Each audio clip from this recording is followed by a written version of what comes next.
नमस्ते everyone. Let's start Mahabharat की एक सांझ का short explanation. I will try कि मैं इसके सारे पॉइंट्स कर सकूं इस वीडियो में। तो महाभारत 18 दिन तक युद्ध चला था। कौरवों और पांडवों के बीच में युद्ध हुआ था। महाभारत की जो आखिरी दिन था, तो आखिरी सांझ सांझ इवनिंग, तो आखिरी शाम को जब दुर्योधन की मृत्यु निकट थी, मतलब दुर्योधन की मृत्यु होने वाली थी, उसके साथ ही महाभारत का युद्ध भी समाप्त हो जाता है। मतलब दुर्योधन की मृत्यु के बाद कौरव हार जाते हैं, पांडव जीत जाते हैं। तो महाभारत का युद्ध भी समाप्त हो जाता है और दुर्योधन की जीवन लीला भी समाप्त हो जाती है। और इसे ही कहा गया है महाभारत की एक सांझ। वो आखिरी सांझ का एक दृश्य इस एकांकी में दिखाया गया है। भारत भूषण जी भारत भूषण अग्रवाल जी ने इस कहानी के द्वारा हमें सिखाया है कि परिवार में, फैमिली में त्याग और भाईचारा, सेक्रीफाइस और ब्रदरहुड, भाईचारा की एक भावना होनी चाहिए। महाभारत के युद्ध का कारण एक तो है त्याग और सहनशीलता का अभाव, दूसरा दुर्योधन में त्याग की जो कमी और जो हट थी, एक तो वो कारण है। और सेकंड रीजन इसमें बताया गया है कि युधिष्ठिर की जो महत्वाकांक्षा है, वो भी इस युद्ध का कारण है। तो भारत भूषण जी ने एक नया दृष्टिकोण से इस एकांकी को समझाने का हमें समझाया है, जिसमें दुर्योधन का जो दृष्टिकोण है वो भी दिखाया गया है। ओके, तो धृतराष्ट्र और पांडु दोनों भाई है। गांधारी और कुंती का चरित्र चित्रण नहीं दिखाया गया है मैंने इसमें। धृतराष्ट्र जन्म से अंधे हैं, हस्तिनापुर के राजा है। उनके पुत्र 100 पुत्र है, एक पुत्री है। दुर्योधन सबसे बड़ा ज्येष्ठ पुत्र है। पांडु के जो पुत्र है, 5 पांडव कहा जाता है उनको, युधिष्ठिर, भीम, अर्जुन, नकुल, सहदेव। कहानी की शुरुआत में संजय है। संजय कौन है? धृतराष्ट्र के मंत्री है। उन्हें दिव्य दृष्टि प्रदान की है। दिव्य दृष्टि किसने प्रदान की है? महर्षि व्यास ने। क्या होता है कि दूर से ये लोग महल में बैठे हैं और दूर कुरुक्षेत्र में, जहाँ पे महाभारत का युद्ध हो रहा है, वहां का वो आंखों देखा हाल, लाइक पूर्ण विवरण दिव्य दृष्टि से वे धृतराष्ट्र को सुना रहे हैं। धृतराष्ट्र को लगता है कि उसके पुत्र मोह मतलब अपने बच्चे से, दुर्योधन से अंधा जो प्यार है, उसके कारण कहीं ना कहीं उसको वो अपनी एक गलती लगती है। तो धृतराष्ट्र कहते हैं कि क्या पुत्र मोह अपराध है? तो संजय कहते हैं कि शांत करते उन्हें और कहते हैं कि आप शोक मत कीजिए, दुख मत कीजिए। और वे बोलते हैं कि किस तरह पांडवों और कौरवों का जो युद्ध हुआ था, उसमें दुर्योधन की सारी सेना, सब कुछ नष्ट हो चुका है। अब दुर्योधन कहाँ जाके छुप गया है? एक सरोवर में, एक तालाब में अंदर छुप गया है। और युधिष्ठिर और उनका भाई भीम, वे उसे ललकार रहे हैं। उसे पानी से बाहर निकालने के लिए ललकारना मतलब चुनौती दे रहे हैं कि तू युद्ध कर। तो भीम कहते हैं कि हमें शिकारी अहेरी अहेरी ने बताया कि दुर्योधन इस जल में छुपे हुए हैं। तो युधिष्ठिर कहते हैं कि उसे ललकारते हैं बाहर आने के लिए। तो भीम कहता है कि तूने सारे जो सहयोगी थे, जो तेरे युद्ध में तेरा साथ दिए थे, किसे कह रहे हैं ये लोग? दुर्योधन को कह रहे हैं। तो उन्हें तो अब तूने उनकी तो हत्या करवाई तूने, मतलब वो लोग तो मर गए। अब तू क्या कायरों की भांति पानी में छुप के बैठा है? तुझे लज्जा नहीं आती, शर्म नहीं आती? तो युधिष्ठिर कहते हैं कि दो बातें कहते हैं। नंबर 1, भाइयों को जीवित जलवा देने में भी नहीं हिचकता। और दूसरी बात, भाभी को भरी सभा में अपमान किया था, उसे क्या शर्म आएगी, उसे क्या लज्जा आएगी? मैं थोड़ा एक्सप्लेन भी करती हूँ। भाइयों को जीवित जलवा देना मतलब जब पांडव किसी कारण से वन में गए थे, तो वहां पे दुर्योधन ने एक लाक्षागृह बनवाया था। लाक्षागृह जो ज्वलनशील, इनफ्लेमेबल चीजों से बनाया था, ताकि वो उन्हें जिंदा जला दे, मतलब मार के खत्म कर दे। और ऐसा षड्यंत्र रचा था। तो उससे ये लोग बच जाते हैं।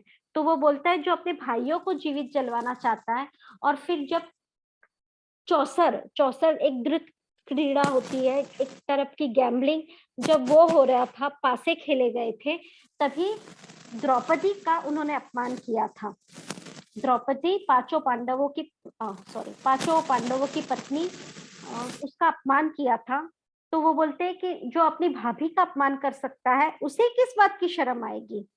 अब हम वापस लेसन में आ जाते हैं, चैप्टर पे आते हैं। तो दुर्योधन जो पानी में छिपा है बोलता है कि अरे मैं अभी तक जीवित हूँ, मेरी भुजाओं में, मेरे आर्म्स में अभी भी इतना बल है, जब तक मैं जीवित हूँ मतलब युद्ध खत्म नहीं हुआ है तुम, और ऐसे मतलब मैं बहुत वीर हूँ, ऐसे करके वो बड़ी बड़ी बातें करता है। तो युधिष्ठिर कहते हैं कि तू क्या अपनी झूठी वीरता की बातें कर रहा है, दम है तो बाहर निकल पानी से और युद्ध कर। तो दुर्योधन बोलता है कि सभी गुरुजनों को तो तुमने बेरहमी से मार दिया, बंधु, वो हर बार ऐसा गिल्ट पैदा कर रहा है युधिष्ठिर में, तुमने तो गुरुजनों बंधु बांधवों को मार दिया, बंधु बांधव मतलब भाई बहन, पर जब तक मैं जीवित हूँ मैंने अभी तक तुम्हारी सत्ता स्वीकार नहीं की है, तुमको राजा नहीं घोषित किया है। तो भीम कहते हैं कि अरे जब तक हम तेरी आहुति नहीं लेंगे ये युद्ध खत्म नहीं होगा, बाहर आ। तो दुर्योधन कहते हैं कि अरे मैं बाहर तो आ जाऊं, पर मैं तो थक गया हूँ, मेरी सेना तितर बितर हो गई है, मेरे सारे शस्त्र फट गए, कवच फट गया है, शस्त्र टूट गए हैं। तुम्हें याद नहीं क्या, मैंने भी तो तुम्हें 13 साल का वनवास दिया, नॉट वनवास, 13 साल का समय दिया था। वो बात अलग घुमा के बोल रहा है कि मैंने भी तो तुम्हें 13 साल का समय दिया था। अभी 13 साल का समय कौन सा है, जब वे लोग चौसर खेलते हैं, धृत क्रीड़ा करते हैं, और तभी युधिष्ठिर अपनी सारा राज्य हार जाता है, द्रौपदी को दांव पे लगाता है, वो भी हार जाता है। तभी उन्हें 12 साल का वनवास और 1 साल अज्ञातवास दिया था। What is अज्ञातवास? अज्ञातवास मतलब अगर तुम पकड़े गए, तुम्हें अपनी आइडेंटिटी छुपा के रहना रहता है, और अगर पांचों पांडव पकड़े जाते हैं तो उन्हें फिर से 13 साल के लिए वनवास जाना पड़ेगा। तो इस तरह से मैंने तुम्हें वनवास जो दिया था उसको ही दुर्योधन बोलता है कि मैंने तो तुम्हें 13 साल का समय दिया था, तो तुम भी मुझे थोड़ा समय दो, मेरी सेना हार गई है, नॉट हार गई है, खत्म हो गई है, मैं थक गया हूं, तो तुम्हें मुझे समय देना चाहिए। तो युधिष्ठिर कहते हैं कि तुमने मुझे समय नहीं दिया था, तुमने मुझे वनवास दिया था, ताकि उसका रीजन ये था कि ताकि मेरा जो शक्ति है वो सब खत्म हो जाए, और हम कभी, और तुम्हें सब कुछ मिल जाए। तो तुमने मुझे समय नहीं दिया था, तुमने मुझे वनवास दिया था। तो दुर्योधन कहते हैं कि अच्छा तो तुम तो धर्मराज हो ना, तो मेरे पास तो कोई कवच नहीं है, तो क्या तुम्हारे सामने ये अधर्म तुम होने दोगे? भीम कहते हैं कि अरे कायर और पराजित, कायर मतलब कोवर्ड, और पराजित मतलब जो हार जाता है, वो ही ऐसे ऐसे धर्म के नाम पे ये गलत हो रहा है, दिस इज रॉन्ग, ऐसी बातें कर सकता है।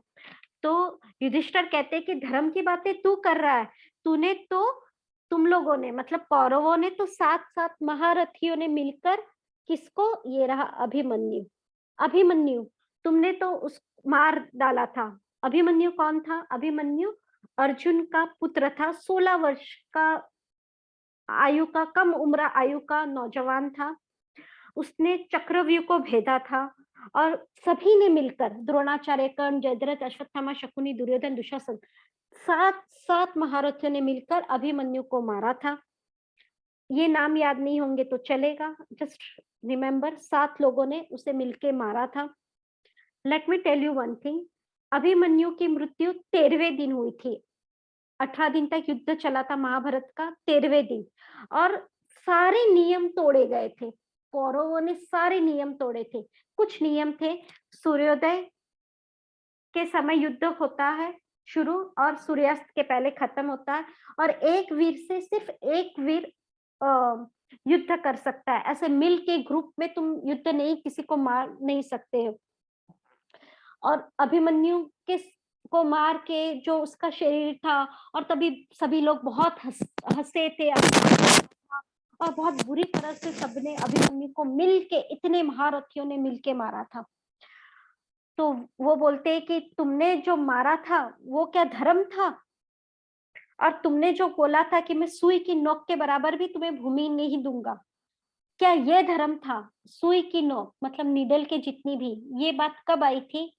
Late me tell you about this. Shri Krishna ने अपनी सेना कौरवों को दी थी युद्ध के लिए, और खुद पांडवों का साथ दिया था अर्जुन का सारथी बनकर। तो वे युद्ध रोकने के लिए एक शांति प्रस्ताव लेके जाते हैं। युधिष्ठिर भी नहीं चाहते थे कि युद्ध हो, श्री कृष्ण ने भी एक कोशिश की थी कि युद्ध ना हो, और तभी उन्होंने कहा था कि सिर्फ 5 गांव, मतलब कितने, सिर्फ 5 गांव हमें दे दो, पांडवों को, पांचों पांडवों को, और सारा हस्तिनापुर आप रख लो। और तभी दुर्योधन ने कहा था कि हम सुई के बराबर की नोक भी, जमीन भी तुम्हें नहीं देंगे, लाइक नीडल रखे उतनी जमीन भी तुम्हें नहीं देंगे। तो वो बोलते हैं कि क्या ये सब धर्म था, जो आज तो धर्म की बातें कर रहा है। तो दुर्योधन बोलते कि तुम है ना, मैं एक थके हुए इंसान को तुम मिलके वीरता का उपदेश दे रहा, तुमने तो सबको मारा है। और अब उसका टोन बदल जाता है दुर्योधन का, और बोलते हैं कि मैं तो थका हुआ हूँ, तुम मुझे उपदेश दे रहे हो, और ऐसे भी अभी इतने खून बह गए कि मुझे अब इस रक्त रंजित सिंहासन पे, रक्त रंजित मतलब खून से सना हुआ जो सिंहासन है, राजगद्दी है, मुझे नहीं बैठना है।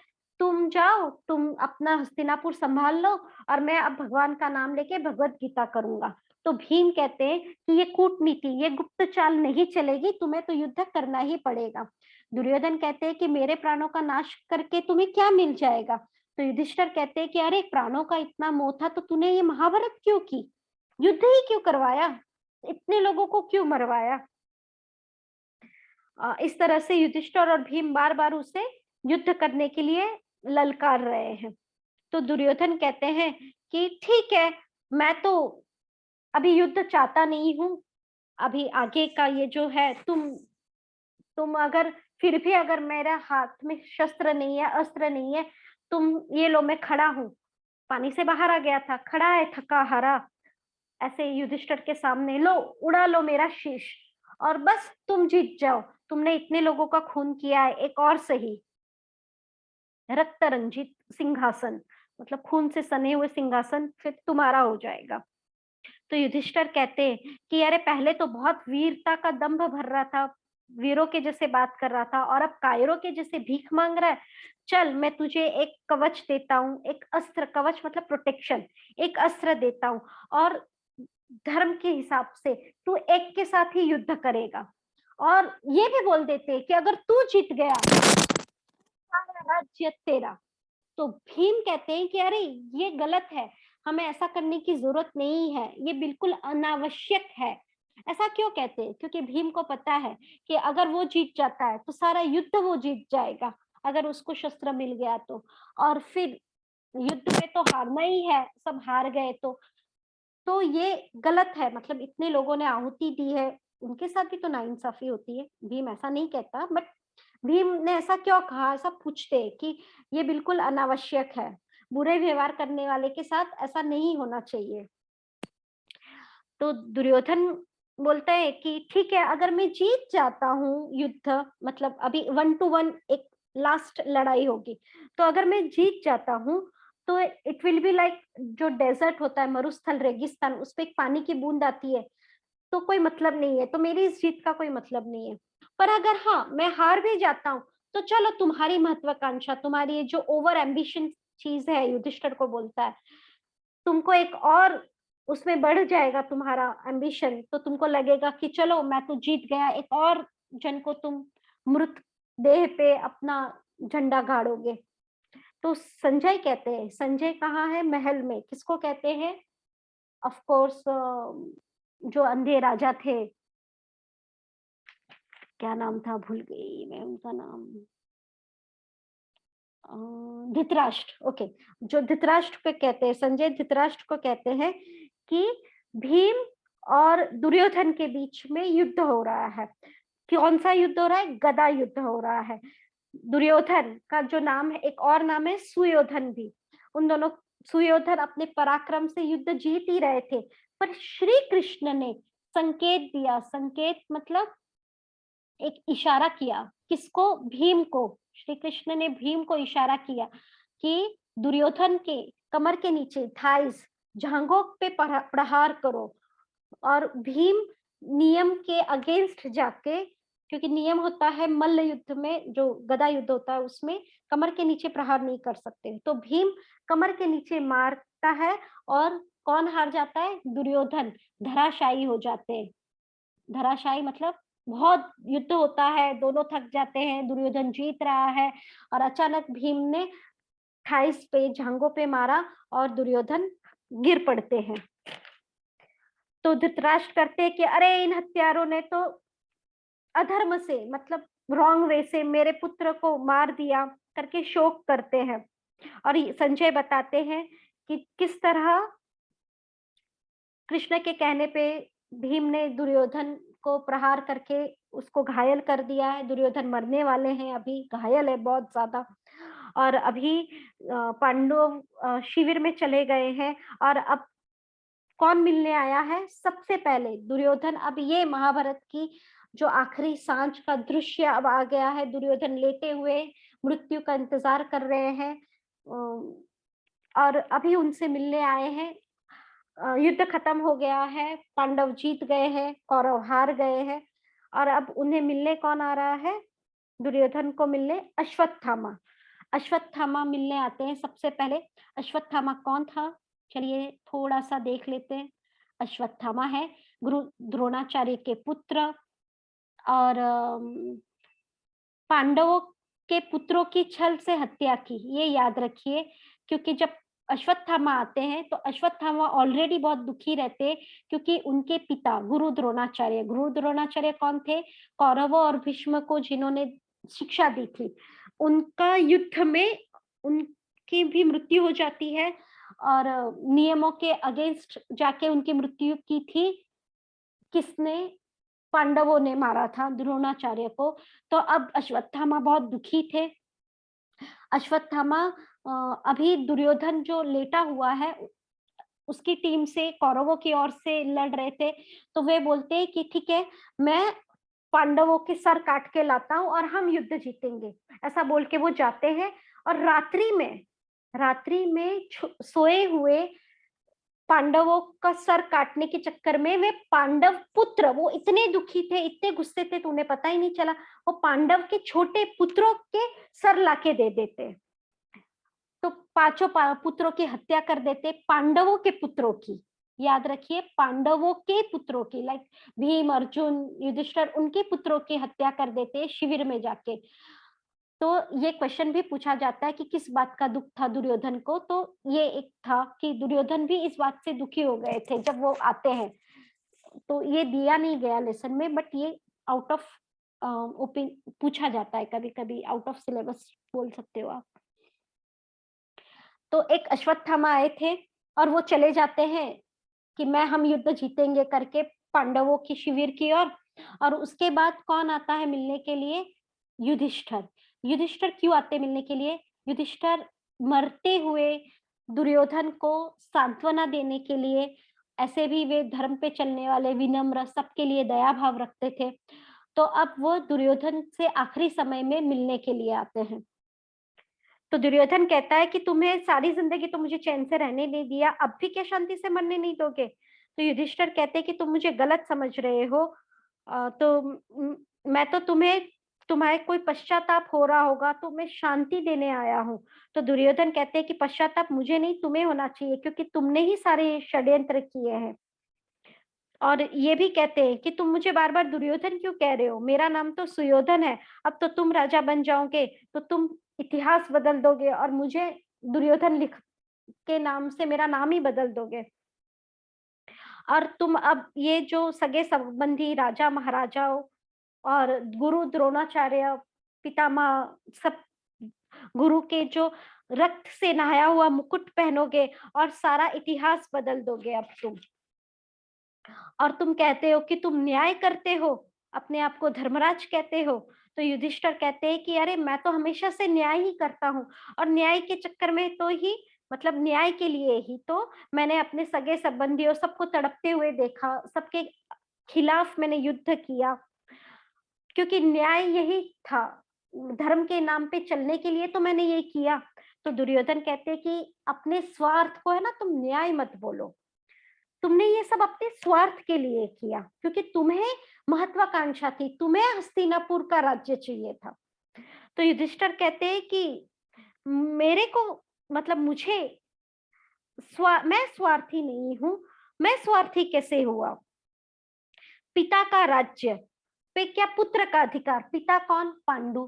पांडु राजा थे। एक्चुअली आपको ये बात पता रहनी चाहिए कि बड़े भाई धृतराष्ट्र थे। धृतराष्ट्र अंधे थे। अंधे होने के कारण उनके छोटे भाई पांडु को राजा बनाया गया था। और पांडु की छोटी आयु में मृत्यु हो जाती है। जब पांडु की मृत्यु हो जाती है तब अ, उसके बाद दुर्योधन और युधिष्ठिर छोटे छोटे रहते हैं, वो लोग बड़े होते हैं। तब धृतराष्ट्र तभी कार्यभार संभालते हैं। पर जब अगला राजा युवराज बनने की बात आती है तो यहीं से युद्ध के जो बीज है वो आ गया है। दुर्योधन को लगता है कि धृतराष्ट्र बड़े भाई थे तो मूल अधिकार मेरा है।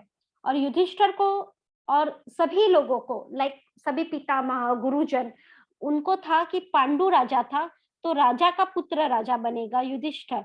और न्याय के हिसाब से युधिष्ठिर ज्यादा लायक थे ऐसा लोगों को लगता था तभी। तो युधिष्ठिर को लगता था कि मतलब सभी ने युधिष्ठिर को राजा चुना था। और दुर्योधन को लगता था कि मेरे साथ क्या हुआ है, अन्याय हुआ है, क्योंकि मेरे पिता अंधे थे पर मैं तो अंधा नहीं हूं ना। तो पांडु मर गया तो क्या हुआ? धृतराष्ट्र का बड़ा पुत्र होने के कारण मुझे राजा बनना चाहिए। ओके। तो दुर्योधन कहते हैं, युधिष्ठिर कहते हैं कि क्या मेरे पिता की मृत्यु के बाद मेरा राजा बनना क्या गलत था? वो तो मेरा अधिकार था। तो मैं स्वार्थी कैसे हुआ? और वो भी तो सर्वसम्मत से हुआ था, मतलब सबके सम्मति, सबने हाँ बोला था। तो दुर्योधन बोलते हैं कि तुम ये कैसा तर्क देते? What is the logic this? कि तुम्हारा, मेरे पिता का हक था। तो मेरे पिता का हक था, वो अंधे थे, उन्हें नहीं मिला, तो मेरे पिता का हक था तो मुझे राजा बनना चाहिए था ना, मेरा मूल अधिकार था। और तो युधिष्ठिर कहते हैं कि अरे पर भीष्म पितामह, महात्मा विदुर, कृपाचार्य, ये रहे सारे गुरुजन। भीष्म पितामह का नाम बार बार आता है। खाली मैं आपको बता दूं कि भीष्म पितामह मतलब उन्होंने ही, उनको देवव्रत भी कहा जाता है। उन्होंने प्रतिज्ञा ली थी कि मैं हमेशा हस्तिनापुर का सिंहासन उसको प्रोटेक्ट करूंगा। और इसीलिए पितामह और गुरु द्रोणाचार्य राज्य के प्रति अपनी निष्ठा, लाइक हम लोग देखते हैं कि किस तरह अपना राज्य संभालने के लिए उन्होंने प्रतिज्ञा ली थी। उस प्रतिज्ञा के कारण वे कौरवों का साथ देते हैं युद्ध में। पर वे मन से कहीं ना कहीं उन्हें पता था कि पांडव सही थे, धर्म के राह पे पांडव चल रहे थे। तो वो बोलते हैं कि सभी ने तो, युधिष्ठिर बोलते हैं कि सभी ने तो यही कहा था कि ये मैंने अकेले डिसाइड नहीं किया था, सभी ने मुझे राजा बनाने की बात मानी थी, तो मेरी गलती कहाँ है? तो दुर्योधन कहते हैं कि अरे वे लोग तो सब कायर थे, कायर। उन्हें लगता था कि तुम इतने वीर हो, इसलिए वो लोग तो तुम्हारा साथ दे रहे थे और तुम्हें बोल रहे थे राजा बनने के लिए। तो युधिष्ठिर कहते हैं कि उनपे कायर मत बोलो, वे लोग तो न्याय के पक्ष पे चलने वाले थे, इसलिए उन्होंने मेरा साथ दिया था। तो दुर्योधन बोलते अच्छा, न्याय के था? अगर न्याय के पथ पे थे तो युद्ध के समय उन्होंने मेरा साथ क्यों दिया? यहाँ तक कि कृष्ण ने भी तो अपनी सेना मुझे भेजी थी, मतलब न्याय तो मेरे साथ था। तो युधिष्ठिर कहते हैं कि तुम हर चीज को गलत नजरिए से देख रहे हो। पर दुर्योधन कहता है कि नहीं, तुम में बचपन से ईर्ष्या थी, तुम में महत्वाकांक्षा थी, इसलिए तुम ये युद्ध चाहते थे और हमेशा तुमने इसकी प्लानिंग की थी। तुमने पुरोचन को मारा था और पुरोचन को मार के तुमने द्रुपद को द्रुपद से दोस्ती करके अपनी वीरता और अपना सेना बल बनाया था, इसलिए मेरे पिताजी को तुम्हें आधा राज्य देना पड़ा था। अभी ये समझ में नहीं आएगा आप लोग को अगर मैं ये नाहक कहूं कि पुरोचन कौन था। मैंने आपको बताया था लक्षाग्रह। जब ये लक्षाग्रह से बच निकलते हैं, जहाँ पे दुर्योधन ने षड्यंत्र किया था मारने के लिए, लक्षाग्रह से बच निकलते हैं, तब पुरोचन ने ये लक्षाग्रह बनाया था। तो भीम के हाथों पुरोचन की मृत्यु हो जाती है, दुर्योधन का मंत्री था। और फिर वे लोग जंगलों में कुछ समय व्यतीत करने के बाद कहाँ जाते हैं? वे लोग जाते हैं राजा द्रुपद के वहां। और वहां द्रौपदी का स्वयंवर होता है। द्रौपदी से जब अर्जुन की शादी होती है, विवाह होता है, तो विवाह करके वे वापस से हस्तिनापुर आते हैं। इसलिए अब उसका मतलब दुर्योधन कह रहा है कि राजा द्रुपद, द्रौपदी के पिता, उन उनको तुम्हें सपोर्ट मिला, इसलिए मेरे पिता ने डर के कारण, उनके पिता कौन थे? उनके पिता थे धृतराष्ट्र। तो पांडु की तो मृत्यु हो चुकी थी, धृतराष्ट्र ने संभाला था, और अब दुर्योधन और युधिष्ठिर बड़े हो गए थे, अब उन्हें कोई सी राजा को बनाना था। तो इसलिए मेरे पिता ने तुम्हें आधा राज्य दिया था। क्योंकि जब युधिष्ठिर लौट के आए थे, तो धृतराष्ट्र को पता था कि दुर्योधन को भी राज्य चाहिए। युधिष्ठिर को बाय मतलब सभी ने कहा था कि युधिष्ठिर ही राजा बनना चाहिए। तब धृतराष्ट्र ने एक बीच में रास्ता निकाला था, उसने सारे हस्तिनापुर को आधा आधा बांट दिया था। तो आधा दुर्योधन का हो गया था, आधा युधिष्ठिर का हो गया था। तो वही बात अब दुर्योधन बोल रहे कि तुम्हें मेरे पिता को आधा राज्य देना पड़ा था, क्योंकि तुम्हारा पावर बढ़ गया था, तुम्हारी ताकत बढ़ गई थी, क्योंकि द्रुपद राजा, द्रौपदी के पिता का सपोर्ट तुम्हें मिल गया था। तो युधिष्ठिर बोले कि अच्छा ठीक है, आधा ही सही, पर आधे पे तो मेरा अधिकार था ना। तो दुर्योधन बोला, अरे आधा तुमको मिल गया, तो उसके बाद तो तुमने क्या किया? राजसूय यज्ञ करवाया। व्हाट इज राजसूय यज्ञ? राजसूय यज्ञ में सभी सभी राजाओं को उसकी पराक्रम, उसकी सत्ता स्वीकार करनी पड़ती है। और इसी युद्ध में जरासंध और शिशुपाल, जरासंध और Shishupal, you can go through the character sketch, Jarasandh और शिशुपाल की मृत्यु हो जाती है। तो वो बोलते कि तुमने उनकी मृत्यु करवाई, तो ये सब तुम्हारा षड्यंत्र था, तुम्हारी महत्वाकांक्षा थी, तुमने उनको मार दिया, और तुम मेरा हस्तिनापुर हथियाना चाहते थे। इसीलिए तो जब मैंने तुम्हें चौसर के लिए बुलाया, तो तुमने अपना राज्य भी चौसर खेला, और तुमने सब कुछ दांव पे लगा दिया ताकि तुम जीत जाओ। तो ये सब तुम्हारी महत्वाकांक्षा थी, और तुमने द्रौपदी को भी दांव पे लगा दिया। तो युधिष्ठिर बोले कि क्या द्रौपदी का अपमान किया ये गलत नहीं था? तो दुर्योधन कहते हैं कि द्रौपदी का अपमान, द्रौपदी तो हारी हुई थी, तो वो एक जीती हुई दासी थी, तो मैंने कौन सी गलत बात की? तो युधिष्ठिर कहते तुम कैसी ऐसी विचित्र बातें कर रहे हो? तो दुर्योधन कहते हैं कि नहीं, सभी कुछ तुमने किया है, तुम्हारी महत्वाकांक्षा थी, तुमने हर टाइम हर समय युद्ध की प्लानिंग की, इसीलिए तो तुमने अभिमन्यु का विवाह कराया। अभिमन्यु का विवाह विराट राजा, कौन थे विराट राजा? इनका नाम आया है लेसन में, आप देख लेना। विराट राजा, जहाँ पे 1 साल का अज्ञातवास था पांडवों को, अगर आप लोगों को याद हो, तो वो 1 साल के अज्ञातवास में वो विराट राजा के वहां पे भेष बदल के रहते हैं, और फिर उनकी मदद भी करते हैं। जब उनकी मदद हो जाती है, तब अभिमन्यु मतलब अर्जुन के पुत्र अभिमन्यु की शादी विराट राजा की पुत्री से होती है।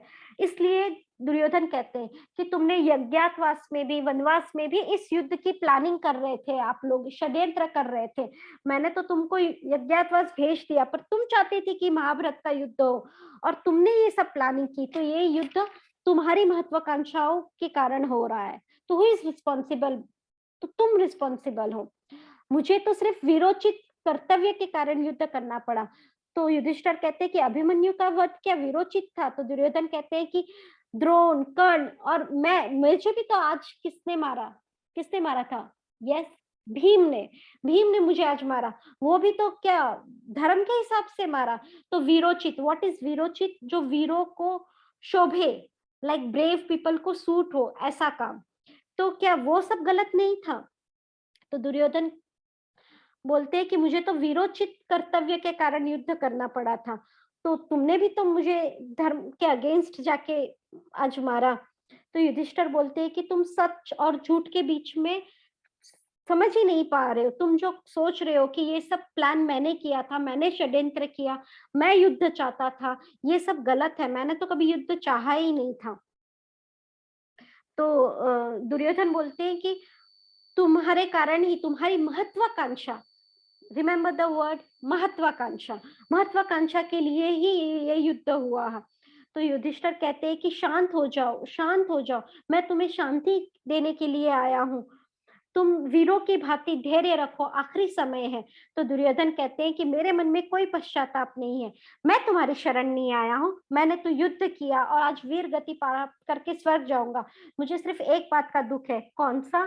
तो दुर्योधन अंत में कहते हैं कि मेरे पिता अंधे क्यों हुए, नहीं तो बस इस बात का उन्हें दुख था कि काश मेरे पिता अंधे ना होते।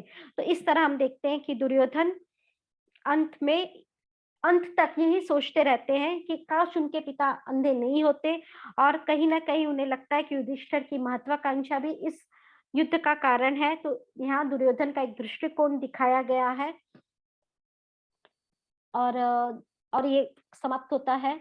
और अगर हम शॉर्ट में बता दूं, मैंने अन्य पात्र जो थे उनके बारे में लिखा है।